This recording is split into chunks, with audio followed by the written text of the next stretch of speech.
శ్రీ లలితా సహస్రనామ స్తోత్రంలోని 633వ నామం ఉమా. మంత్రస్వరూపంలో శ్రీ ఉమాయై నమః. అమ్మవారి 3 రహస్య నామాలలో ఒక నామాన్ని వసిన్యాది వాగ్దేవతలు మనకు తెలియచేస్తున్నారు.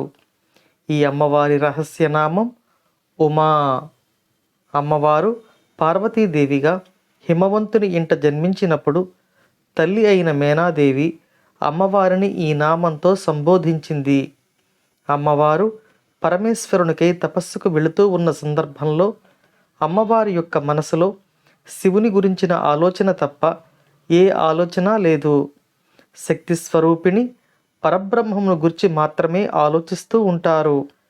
కానీ పరమేశ్వరుని ప్రసన్నం ఎలా చేసుకోవాలో గురుస్వరూపిణి అయి అమ్మవారు మనకు చేసి చూపిస్తున్నారు.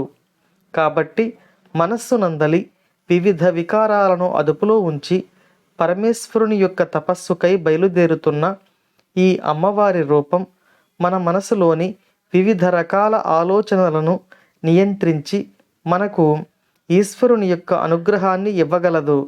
కాబట్టి సాధకుని యొక్క మనసును ఈశ్వరుని వైపు తిప్పే ఒక దివ్య నామం వసిన్యాది వాగ్దేవతలచే మనకు ప్రసాదించబడింది. మనం మన సాధనలో చేసే వివిధ రకాల దోషాలను ఈ నామం తొలగించగలదు. అందుకే లలితా సహస్రనామ జపం పూర్తయిన తర్వాత కానీ పూజల తర్వాత కానీ ఈ నామాన్ని 10 సార్లు జపించడం ద్వారా మనం తెలియక చేసిన దోషాలు పరిహరింపబడతాయి అని సాధకులైన పెద్దవారు చెబుతారు. ఈ అమ్మవారి అనుగ్రహాన్ని మనందరిపై కోరుకుంటూ ఓం శ్రీమాత్రే నమః.